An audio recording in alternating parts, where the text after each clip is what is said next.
اعوذ باللہ من الشیطان الرجیم بسم اللہ الرحمن الرحیم الحمد للہ رب العالمین الفصل الثامن النفس والعقل موجودان۔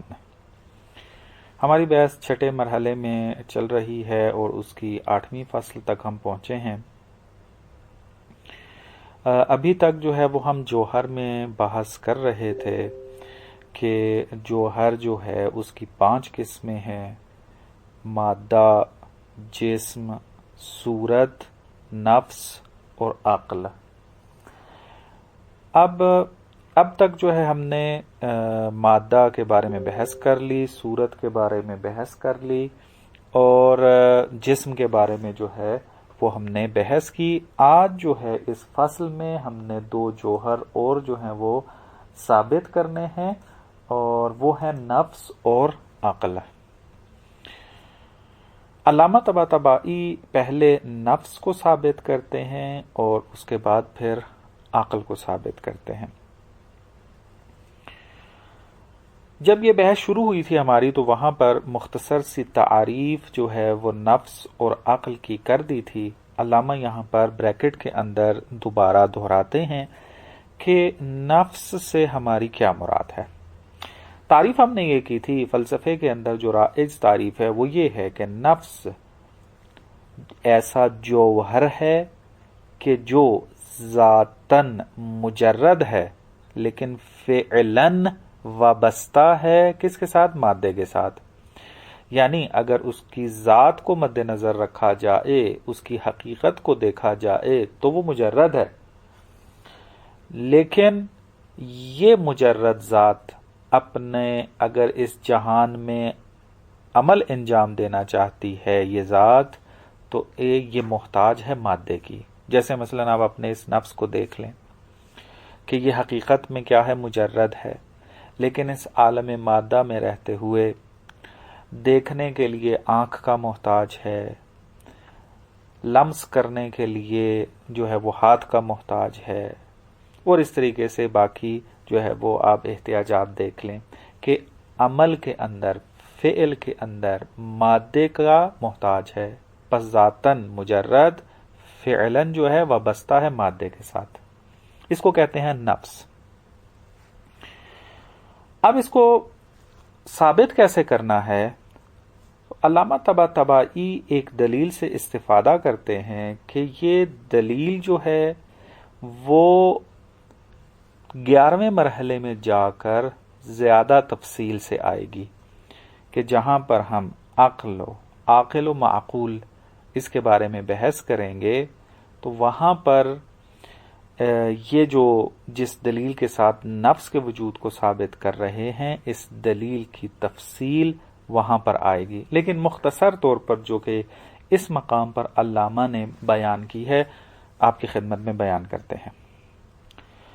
علامہ فرماتے ہیں کہ پہلی بات تو یہ ہے کہ یہ اگر ہم اپنے نفس کی طرف نگاہ کریں اور اس کی طرف توجہ کریں تو ہر انسان یہ چیز بالبداہہ واضح اور روشن طریقے سے پائے گا کہ انسان کے نفس میں علم کا خاصہ موجود ہے، یعنی علم رکھتا ہے، علم کی خاصیت ہے، علم رکھتا ہے اپنے اندر۔ پس یہ ایک مقدمہ ہو گیا کہ ہر نفس انسانی علم رکھتا ہے، خاصیت علم اس میں پائی جاتی ہے۔ اگلا جو مقدمہ یہاں پر بیان کرتے ہیں کہ جو اس بات کا محتاج ہے، دلیل کا محتاج ہے، اور اس کو ہم تفصیل سے بیان کریں گے آگے چل کے، وہ یہ ہے کہ علم کیا ہے؟ اس کی جب تعریف کی جاتی ہے حصول و صورت الشیء عند العقل، کہ صورت شے کا عقل کے نزدیک حاضر ہو جانا یا حاصل ہو جانا، کہ علم اصولی کا یہ معنی کرتے ہیں۔ تو اب یہاں پر ایک بحث موجود ہے، وہ یہ کہ یہ جو صور علمی ہیں، انسان کے جو ذہن میں صورت شے آتی ہے، یہ صور کیا ہیں؟ مجرد ہیں، یہ مادی نہیں ہے، کیونکہ مادے کی جو خصوصیات ہیں وہ صور علمیہ کے اندر نہیں پائی جاتی. مثلا مثال دیتا ہوں اس کی. یہ جو کتاب میرے سامنے پڑی ہے، میں نے جب اس کو دیکھا تو اس کی ایک تصویر میرے ذہن میں آئی. اب اگر میں اس تصویر کے اندر تھوڑی دقت کرتا ہوں تو مجھے معلوم ہوتا ہے کہ اس کے اندر مادے کی کوئی خصوصیت نہیں پائی جاتی. مثلا مادے کی ایک خصوصیت یہ ہے کہ میں اشارہ کر سکتا ہوں اس کی طرف. کیا آپ اشارہ کر سکتے ہیں کہ صورت آپ کے کہاں موجود ہے؟ مثلا دائیں طرف موجود ہے، بائیں طرف موجود ہے، آگے موجود ہے، پیچھے موجود ہے؟ نہیں کر سکتے آپ. مادے کی ایک خصوصیت یہ ہے کہ اس کو تقسیم کیا جا سکتا ہے. تو یہ جو صورت آپ کے ذہن میں آئی ہے، کیا آپ اس صورت کو تقسیم کر سکتے ہیں؟ نہیں کر سکتے. آپ جیسے ہی کوئی تقسیم کریں گے اپنے ذہن کے اندر تو وہ ایک الگ صورت خلق ہوگی، نہ کہ ایک صورت کے دو حصے. بس تقسیم کی خاصیت بھی جو ہے وہ اس کے اندر نہیں پائی جاتی. اور اگر آپ دیکھیں کہ میں اگر ایک منظر کو دیکھوں دور سے، مثال کے طور پہ ایک حسین منظر کو دیکھ رہا ہوں، ایک پہاڑی ہے بہت بلند چوٹی، اس کو دیکھ رہا ہوں. اب اگر یہ صورت علمی مادی ہوتی تو پھر لازم یہ آتا کہ بات آئے گی کہ انتباء الکبیر فی الصغیر، کہ ایک بڑی چیز جو ہے وہ منتبع ہو جائے، نقش پیدا کر جائے ایک چھوٹی چیز کے اندر، کہ انسان جس پتلی سے دیکھتا ہے وہ بھی چھوٹی اور انسان کا جو مغز ہے وہ بھی چھوٹا، لیکن جس کو دیکھ رہا ہے وہ منظر کیا ہے؟ ایک بلند چوٹی. تو یہ مادے کی خاصیت جو ہے اس کے اندر نہیں پائی جاتی. اب یہاں پر ایک تفصیل موجود ہے، میں ابھی اس میں جانا نہیں چاہتا، کہ بعضوں نے علم کو مادی ثابت کرنے کے لیے اس دلیل کو کہ انتباء الکبیر فی الصغیر، اس کو باطل کرنے کی کوشش کی ہے. میں اس تفصیل میں ابھی نہیں جانا چاہ رہا، ابھی فقط جو ہے وہ بدایہ کے اس مطلب کو جو ہے وہ کھولنے کا ارادہ ہے. تو پس دیکھا کہ ہم نے کچھ خصوصیات مادے کی مد نظر رکھی، اور یہ جو صورت علمی ہے اس کے اوپر اپلائی کرنے کی کوشش کی. ہم نے دیکھا کہ اس کے اوپر اپلائی نہیں ہو رہی ہے. پس نتیجہ یہ نکلتا ہے کہ صورت علمی مجرد ہے، مادے سے مجرد ہے. ایک مطلب یہ ہو گیا. دوسرا مطلب یہ ہے کہ یہ صور علمی جو ہیں یہ حاضرتن عند النفس، یہ حاضر ہوتے ہیں. حضور یہاں پر انتہائی دقیق معنی کے اندر استعمال ہو رہا ہے. دو مادی چیزیں آپ کبھی مد نظر رکھیں. مثلا آپ کے سامنے اگر میز پڑا ہو، آیا آپ یہ کہہ سکتے ہیں کہ میز جو ہے، اگر اس میز کو اس مادی حالت میں اگر جو ہے مادہ رہتے ہوئے اگر ادراک دے دیا جائے، کیا وہ کہہ سکتا ہے کہ دایاں طرف اس کا کیا ہے اور بایاں طرف اس کا کیا ہے؟ نہیں، کیونکہ مادی چیز کے جو اجزاء ہوتے ہیں وہ ایک دوسرے سے غائب ہوتے ہیں. حضور اس وقت متحقق ہوتا ہے کہ جب ہر چیز اس کے پاس حاضر ہو. یعنی حاضر ہونے سے کیا مراد ہے؟ یعنی وہ حقیقت کے جو علم پیدا کر رہی ہے وہ احاطہ رکھتا ہو اس اجزاء کے اوپر، احاطہ رکھتی ہو اس اجزاء کے اوپر. وہ احاطہ مادی چیزیں ایک دوسرے کے اوپر نہیں رکھ سکتی، کیونکہ مادہ تو غائب خاصیت ہے، اس کی غیب ہے. دائیں کو بائیں کا نہیں پتا، بائیں کو دائیں کا نہیں پتا، سامنے کو پیچھے والا نہیں پتا، یہ غائب ہے، حاضر نہیں ہے. لیکن ہم دیکھتے ہیں کہ یہ صور مجردہ جو ہیں یہ نفس کے پاس حاضر بھی ہیں. درست. تو اب یہاں پر جب یہ مطلب ہم نے بیان کر دیا تو فرماتے یہ ہیں کہ جب صور علمیہ مجرد ہیں اور حاضر ہیں نفس کے پاس، تو یہ حضور اس وقت متحقق ہوگا جب انسان کا جو نفس ہے وہ بھی مجرد ہو.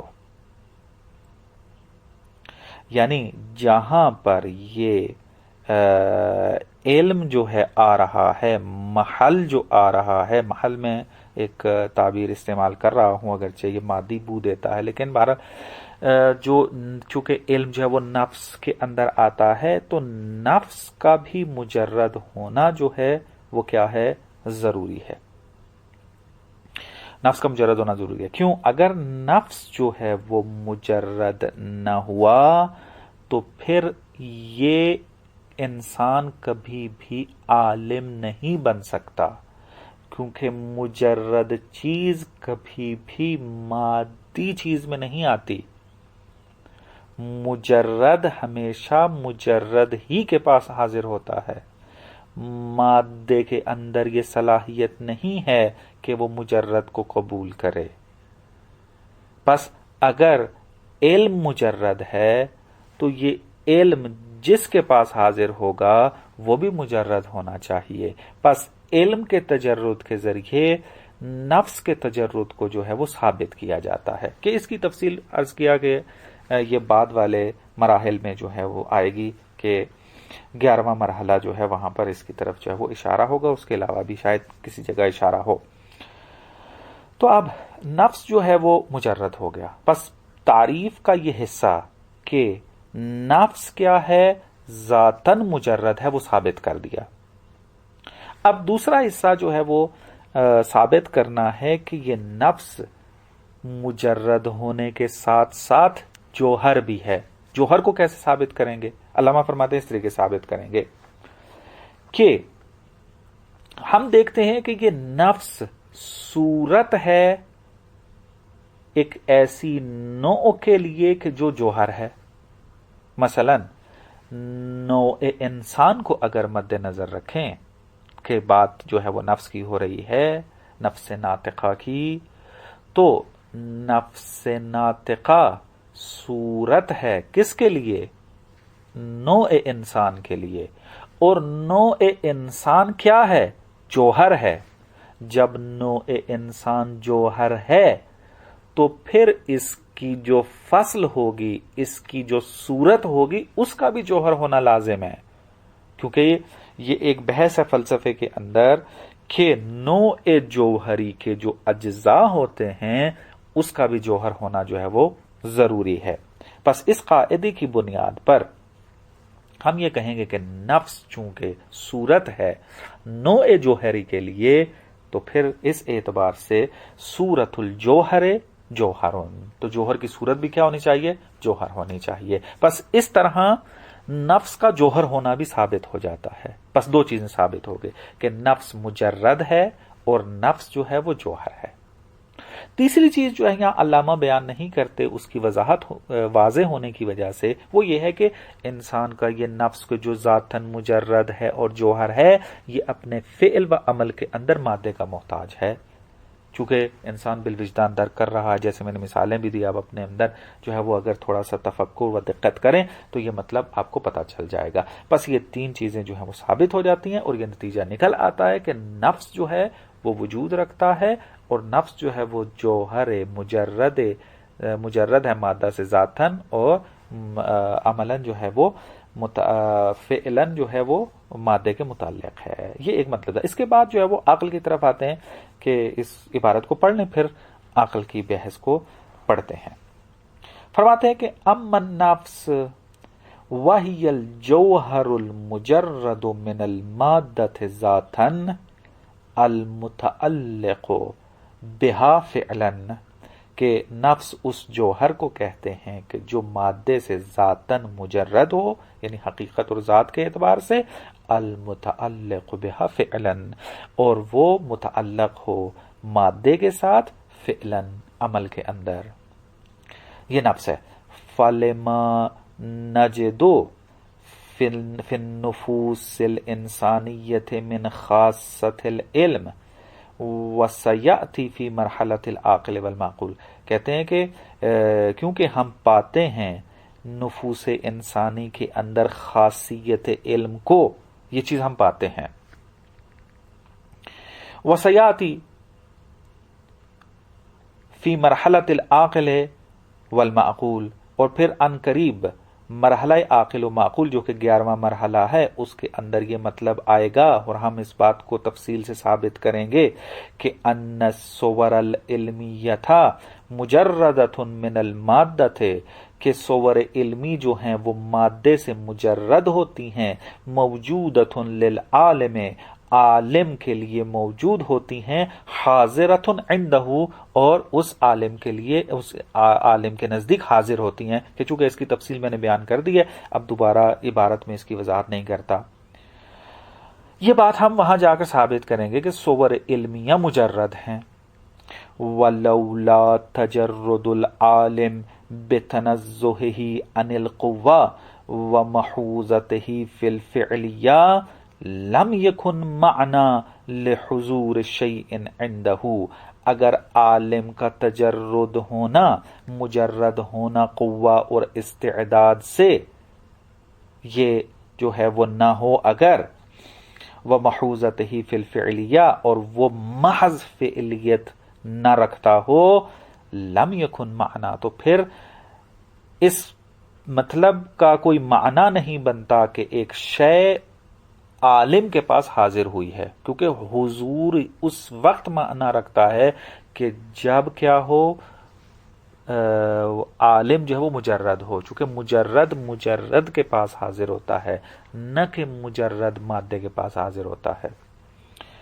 فالنفس الانسانیت العاقلۃ، پس انسان کا جو نفس ہے اور عاقلہ ہے، نفس عاقلہ و نفس ناطقہ، مجردۃ من المادہ، پس یہ نفس انسانی ثابت ہو جاتا ہے کہ مجرد ہے مادے سے، یہ ایک مطلب ثابت ہو گیا۔ اب دوسری چیز، وَهِيَ جَوْهَرٌ، اور یہی نفس انسانی جو ہے وہ جوہر بھی ہے، کیوں؟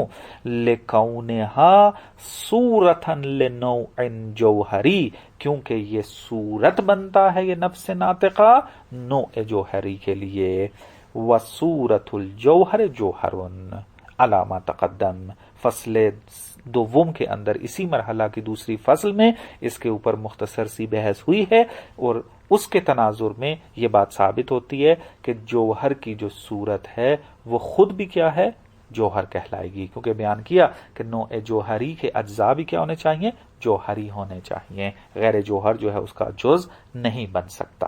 یہ دو مطلب، اور تیسرا عرض کیا کہ واضح ہونے کی وجہ سے علامہ نے یہاں پر نہیں بیان کیا۔ یہ تھا نفس کا اس بات۔ اب آتے ہیں عقل کی طرف۔ علامہ یہاں پر دو دلیلوں کے ساتھ عقل کو ثابت کرتے ہیں کہ جوہر بنام عقل بھی موجود ہے۔ وہ اس طریقے سے فرماتے ہیں کہ یہ یہاں پر جو مطلب بیان کر رہے ہیں، یہ بھی جو ہے وہ 11ویں مرحلے میں جا کر اس کے اوپر ہماری بحث ہونی ہے، اس کی 5ویں فصل میں ہم جا کر بحث کریں گے کہ جو نفس کے مختلف مراتب ہیں، نفس جو ہے عقل حیولانی ہے ایک مرتبہ، ایک عقل بالملکہ ہے، ایک عقل بالفعل ہے، ایک عقل بالمستفاد ہے۔ یہ مختلف مراحل جو ہیں وہ ذکر ہوئے ہیں، ساروں کی وضاحت کرنا ابھی یہاں مقصود نہیں ہے، چونکہ یہ بحث وہاں آئے گی تو وہیں پر ہی اس کی توضیح تفصیل سے دی جائے گی۔ ابھی فقط جو ہے وہ اس استدلال میں عقل حیولانی جو اصطلاح استعمال ہوئی ہے اس کی وضاحت کرنی ہے۔ عقل حیولانی سے کا جو مرتبہ اس سے کیا مراد ہے، یعنی نفس جو ہے وہ اس مرحلے میں کلیات کا ادراک رکھنے کی صلاحیت تو رکھتا ہے، لیکن ابھی اس نے بالفعل کلیات کو درک نہیں کیا۔ ابھی جس مرحلے میں ہے حواس سے استفادہ تو کر رہا ہے، لیکن ابھی کلیات کو درک نہیں کر پا رہا۔ اب یہ نفس اپنی ذات کے اعتبار سے دیکھا جائے تو اس کے اندر توان و طاقت موجود ہے کہ یہ کلیات کو درک کر سکے، لیکن جس مرتبے میں ہے ابھی نہیں کر سکتا۔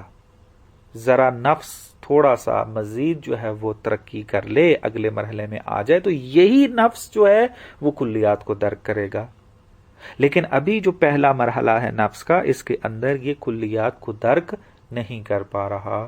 پس عقل حیولانی یعنی استعداد ہے کلیات کو درک کرنے کی، لیکن درک نہیں کیا ابھی تک اس نے، چونکہ ایسے مرحلے میں ہے کہ وہاں ابھی کلیات درک نہیں ہو سکتی. جیسے مثلا آپ ایک بچے کو جو تازہ متولد ہوا ہے اور وہ آہستہ آہستہ ابھی رشد کر رہا ہے، تو وہ اپنے ہاتھوں سے لمس بھی کر سکتا ہے، اپنے ناک سے سونگھ بھی سکتا ہے، اپنے کان سے سن بھی سکتا ہے، اپنی زبان سے چکھ بھی سکتا ہے، یہ حواس والے سارے کام کر پا رہا ہے. لیکن ابھی اس بچے کے اندر اس کا جو نفس ہے وہ ابھی کلیات کو درک نہیں کر پا رہا. آیا اس کے اندر صلاحیت نہیں ہے؟ نہ، صلاحیت ہے، لیکن ابھی جس مرتبے میں ہے صلاحیت اس سے استفادہ نہیں کر پا رہا، چونکہ جو کلیات کو درک کرنے کی شرط ہے وہ ابھی پوری نہیں ہوئی ہے، وہ مزید رشد کرنے کے بعد حاصل ہوگی. پس نفس جب عقل حیولانی کے مرتبے میں ہوتا ہے تو معقولات کی نسبت کلیات کے ادراک کی نسبت بالقوہ ہوتا ہے، یعنی اپنے اندر رکھتا نہیں ہے، صلاحیت ہے رکھنے کی. اب نفس جب اپنے پہلے مرتبے میں کلیات کا ادراک نہیں رکھتا، تو پھر بعد میں جو کلیات اس کے پاس آ رہی ہیں، یہ کلیات کس نے دی ہیں اس کو؟ اب یہاں پر جو ہے وہ مختلف فرض موجود ہیں. ایک فرض یہ ہے کہ یہی نفس ہے کلیات کو جو ہے وہ حاصل کرتا ہے، یعنی عطا کرتا ہے اپنے آپ کو. تو کہتے ہیں کہ جب وہ عقل حیولانی کے مرتبے میں تھا تو اس وقت تو صلاحیت ہی نہیں تھی ابھی، یعنی صلاحیت تھی لیکن ابھی وہ ادراک نہیں کر پا رہا تھا، خالی تھا بالکل. تو ایک خالی چیز کیسے اپنے آپ کو جو ہے وہ جو ہے وہ ایک چیز دے دے جو اس کے پاس تھی نہیں، یعنی فاقد الشیء معطی الشیء کیسے ہو سکتا ہے؟ نہیں ہو سکتا. بس نفس خود جو ہے اپنے آپ کو وہ کلیات نہیں دے سکتا. کوئی امر مادی ہے ایسا کہ جس نے دے دیا یہ کلیات اس کو؟ کہتے ہیں امر مادی کلیات دے ہی نہیں سکتا. کیوں؟ امر مادی ادراک کی صلاحیت ہی نہیں رکھتا. جب امر مادی ادراک کی صلاحیت نہیں رکھتا تو وہ نفس کو کیسے کلیات کا ادراک دے سکتا ہے، کلیات اس کو دے سکتا ہے؟ بس کوئی امر مادی بھی نہیں ہو سکتا، خود نفس بھی نہیں ہو سکتا. بس فرماتے ہیں کہ اس کو کلیات افاضہ کرنے والا، عطا کرنے والا ایک ایسا جوہر ہے کہ جو مجرد ہے اور جس کے اندر نہ استعداد پائی جاتی ہے نہ قوہ پائی جاتی ہے، وہ اس کو کلیات جو ہے وہ افاضہ کرتا ہے، اور اس جوہر مجرد کو عقل کہتے ہیں. تو اس دلیل کے ذریعے جو ہے وہ عقل کو ثابت کرتے ہیں. دوسری دلیل جو یہاں پر دیتے ہیں وہ ہم پہلے پڑھ چکے ہیں کہ جب ہم نے مادہ و صورت کے بارے میں بحث کی تھی کہ مادہ اور صورت ایک دوسرے کے ساتھ متلازم نہیں ہیں فقط، بلکہ ایک دوسرے کے محتاج بھی ہیں. تو وہاں پر ہم نے یہ بات ثابت کی تھی کہ مادہ جو ہے وہ صورت کا محتاج ہے اپنے وجود کے تحقق میں. تو وہاں یہ بات بیان کی تھی کہ مادہ جو صورت کا محتاج ہے، صورت اس کے لیے علت فاعلی نہیں ہے، یعنی صورت جو ہے وہ مادے کو وجود عطا نہیں کرتی ہے، بلکہ مادے کو وجود جو ہے وہ عقل عطا کرتی ہے، عقل مجرد عطا کرتی ہے، اور یہ عقل مجرد اس مادے کو محفوظ رکھتی ہے اس صورت کے توسط سے. پس وہاں پر جب ثابت کر دیا کہ مادے کے وجود کو باقی رکھنے والا اور اس کے وجود کو متحقق کرنے والا عقل مجرد ہے، تو یہاں اس دلیل سے استفادہ کرتے ہیں کہ یہ چیز بھی دلیل ہے اس بات کی کہ عقل مجرد نام کی چیز موجود ہے. پس یہ دو دلیلوں کے ساتھ جو ہے وہ عقل کو یہاں پر ثابت کرتے ہیں. عبارت دیکھیں، وَأَمَّا الْعَقْلُ فَلِمَا سَيَأْتِي أَنَّ النَّفْسَ فِي مَرْتَبَةِ الْعَقْلِ الْحُیُولَانِ أَمْرٌ بِالْقُوَّةِ بِالنِّسْبَةِ إِلَى الصُّوَرِ الْمَعْقُولَةِ لَهَا، کہ ان قریب آئے گا 11ویں مرحلے کی 5ویں فصل میں کہ نفس جو ہے وہ عقل حیولانی کے مرتبے میں بالقوہ ہوتا ہے. نفس کس کی نسبت؟ صور معقولہ کی نسبت، یعنی ادراک کلیات کی نسبت. جو ہے یہ عقل حیولانی کے مرتبے میں کیا ہے، امر بالقوہ ہوتا ہے، یعنی استعداد ہوتی ہے اس کے اندر، لیکن ادراک کلیات رکھتا نہیں ہے، یعنی بالفعل نہیں ہوتا بلکہ بالقوہ ہوتا ہے۔ فالذی یفیض علیہ الفعلیت فیہا، وہ کہ جو فعلیت عطا کرتا ہے اس نفس پر، فیہا یعنی صور معقولہ کے اندر فعلیت کو جو چیز عطا کرتی ہے، ممتنع ہے کہ ان یکون نفسہا، کہ خود وہ نفس ہو، یعنی جو چیز افاضہ کر رہی ہے فعلیت کو وہ خود نفس ہو، یعنی نفس جو ہے وہ فعل ادراک کلیات کو اپنے لیے جو ہے وہ عطا کر رہا ہے، افاضہ کر رہا ہے، نفس اپنے اوپر ہی افاضہ کر رہا ہے۔ وَهِيَ بالقوہ، کہتے ہیں کہ ممتنع ہے کہ یہ خود نفس ہو، در حالی کہ وہ خود بالقوہ ہے، یعنی خود نہیں رکھتا ابھی تو خود کو کیسے عطا کر سکتا ہے، پس خود نفس نہیں ہو سکتا۔ ولا ای امر مادی مفروض، کوئی بھی امر مادی فرض کر لیں، کوئی بھی وجود مادی فرض کر لیں، وہ بھی جو ہے نفس کو کلیات کا ادراک نہیں دے سکتا، چونکہ امر مادی ادراک کلیات کی صلاحیت رکھتا ہی نہیں ہے تو اس کو کیسے دے گا۔ پس نتیجہ کیا نکلا؟ فَمُفِيزُهَا جَوْهَرٌ مُجَرَّدٌ مُنَزَّهٌ عَنِ الْقُوَّةِ وَالْإِمْكَانِ، پس صور معقولہ کو افاضہ کرنے والا کون ہے؟ ایک ایسا جوہر ہے کہ جو مجرد ہے اور پاک ہے استعداد اور قوت سے۔ الامکان سے مراد یہاں پر امکان استعدادی ہے، استعداد مد نظر ہے یہاں پر، اور وہ جوہر مجرد کون ہے؟ وَهُوَ العاقل، وہ عقل ہے۔ یہ ایک استدلال تھا۔ دوسرا استدلال، وَأَيْضًا تقدم ان مفیز الفعلیت للانواع المادیت بجعل المادۃ والصورہ، یہ بات گزر چکی ہے کہ مادی انواع کو فعلیت عطا کرنے والا کس طرح وہ فعلیت کو عطا کرتا ہے؟ مادہ و صورت کو قرار دیتا ہے، اور واستحفاظ المادۃ بالصورہ، اور پھر مادے کو صورت کے ذریعے محفوظ رکھتا ہے۔ یہ فعلیت افاضہ اس طرح کرنے والا کون ہے؟ عقل مجرد، وہ عقل مجرد ہے۔ فالمطلوب ثابت، پس مطلوب ثابت ہو جاتا ہے کہ عقل نام کا ایک جوہر موجود ہے، ایک حقیقت ہے جوہری کہ جو عقل ہے، وہ ثابت ہو جاتا ہے۔ وعلی وجودہما، نفس اور عقل کے وجود پر براہین کثیرۃ اخر، اور بھی بہت سارے جو ہیں وہ براہین موجود ہیں کہ ستأتی الاشارۃ الی بعضھا، کہ بعض کی طرف جو ہے وہ اشارہ 11ویں مرحلے میں جا کر آئے گا۔ یہاں پر مختصر سا ایک خاتمہ بیان کرتے ہیں ایک مطلب کی طرف، وہ یہ ہے کہ جو جواہر ہیں وہ آپس میں تضاد نہیں رکھتے۔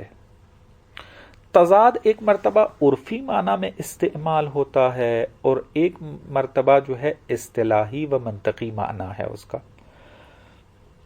عرفی معنی میں ہم تضاد ہر مقابل چیز کو تضاد کہہ دیتے ہیں، مثلا ہم کہتے ہیں پانی اور آگ آپس میں متضاد ہیں، کیونکہ پانی اور آگ کبھی جمع نہیں ہو سکتے، ایک دوسرے کے مقابل ہیں، تو اس کو تضاد سے تعبیر کر دیتے ہیں۔ یہ عرفی معنی ہے، لیکن اصطلاحی معنی اس سے الگ ہے۔ اصطلاحی معنی کیا ہے؟ وہ یہ ہے کہ امران وجودیان، تضاد دو ایسے امر کے درمیان پایا جاتا ہے، دو ایسی شے کے درمیان پایا جاتا ہے کہ جو وجودی ہوں، داخلان تحت جنس قریب، اور وہ دو چیزیں جو کہ امر وجودی ہیں وہ جنس قریب کے تحت داخل ہوں، اور کیا ہو؟ یتعاقبان علی موضوع واحد، اور وہ ایک ہی موضوع پر پے در پے آئیں۔ یہ والا نقطہ جو ہے یہاں پر جو ہے وہ ضروری ہے سمجھنا، تاکہ یہ عبارت جو ہے وہ واضح ہو جائے۔ پس تضاد کے اندر جو قیدیں لگی ہوئی ہیں اس سے نتیجہ یہ نکلتا ہے کہ اصطلاحی طور پر اس چیز کو تضاد کے زمرے میں لاتے ہیں کہ جو موضوع کے اوپر آتا ہو. اس کا مطلب کیا ہے کہ تضاد صفات میں پایا جاتا ہے، حالات میں تضاد پایا جاتا ہے، جوہر کے اندر تضاد نہیں پایا جاتا، کیونکہ جوہر موضوع کا محتاج نہیں ہوتا، عرض ہے، صفات ہیں کہ جو موضوع کے محتاج ہوتے ہیں. اور تضاد کی تعریف میں کیا ہے کہ تضاد کے اندر دو امر جو ہیں وہ کیا ہیں؟ یتعاقبان علی موضوع واحد، ایک موضوع پر وہ پے در پے آئیں.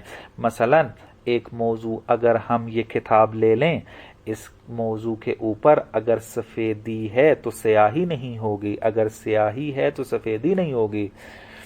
تو اگر سفیدی کی جگہ سیاہی آنا چاہتی ہے تو کیا ہوگا؟ سفیدی ہٹے گی، سیاہی اس کی جگہ آ جائے گی. ایسا نہیں ہو سکتا کہ سفیدی ہو، سفیدی کے ہوتے ہوئے سیاہی آ جائے. یتعاقبان ہیں، پے در پے آنے والے ہیں، ایک دوسرے کے پیچھے آنے والے ہیں، ایک دوسرے کے ساتھ نہیں آتے. سردی اور گرمی، اگر سردی ہوگی گرمی نہیں آئے گی، گرمی جائے گی تو سردی آئے گی. یعنی جانا ایک کا ضروری ہے تب جا کر دوسری اس کی جگہ لیتی ہے. اس کو کہتے ہیں یتعاقبان علی موضوع واحد. تو موضوع کا محتاج کون ہے؟ صفات، اعراض. لیکن جوہر جو ہے وہ جو موضوع کا محتاج نہیں ہوتا کہ جوہر کی تعریف میں بیان ہوا تھا. پس اصطلاحی طور پر اگر دیکھا جائے تو جوہر کے اندر تضاد نہیں پایا جاتا. دلیل کیا ہے کہ جوہر موضوع ہی نہیں رکھتا، اور تضاد اصطلاحی کے اندر ایک موضوع پر تعاقب جو ہے وہ شرط ہے. پس اصطلاحی معنی میں تضاد جوہر کے اندر نہیں پایا جاتا. عبارت دیکھیں، خاتمتن من خواص الجوہر انہو لا تضاد فیہ، کہ جوہر کے اندر کوئی تضاد نہیں پایا جاتا. تضاد سے مراد کیا ہے؟ اصطلاحی. لأن من شرط تضاد، چونکہ تضاد کی شرط یہ ہے تحقق موضوع یعتبرہ الضدان، کہ ضدان جو ہیں وہ کیا کریں؟ پے در پے اس کے اوپر آئیں، اس کے پیچھے چلیں. یعنی یتداولہ الضدان، متداول ہوں، یعنی ایک دوسرے کے پیچھے آئیں. یہ مد نظر ہے یہاں پر. ولا موضوع للجوہر، اور یہ بات ثابت ہے کہ جوہر کا کوئی موضوع ہوتا ہی نہیں ہے. جب موضوع ہی نہیں ہے تو تضاد کی تعریف اس پر فٹ نہیں آتی ہے. جب تضاد کی تعریف اس پر فٹ نہیں آ رہی ہے تو پھر یہ کہنا درست ہے کہ جوہر کے اندر تضاد نہیں پایا جاتا. یہاں تک جو ہے وہ ہماری بحث ختم ہو جاتی ہے جوہر کے اندر. اب نامی فصل سے جو بحث شروع ہوتی ہے وہ ہے عرض کے بارے میں. عرض کی جو مختلف اقسام ہیں اس کے بارے میں بحث ہوگی، اور پھر ان کی تعریفیں بیان کی جائیں گی، کہ تفصیل پھر بعد میں بیان کی جائے گی. وصلی اللہ علی محمد و آل محمد.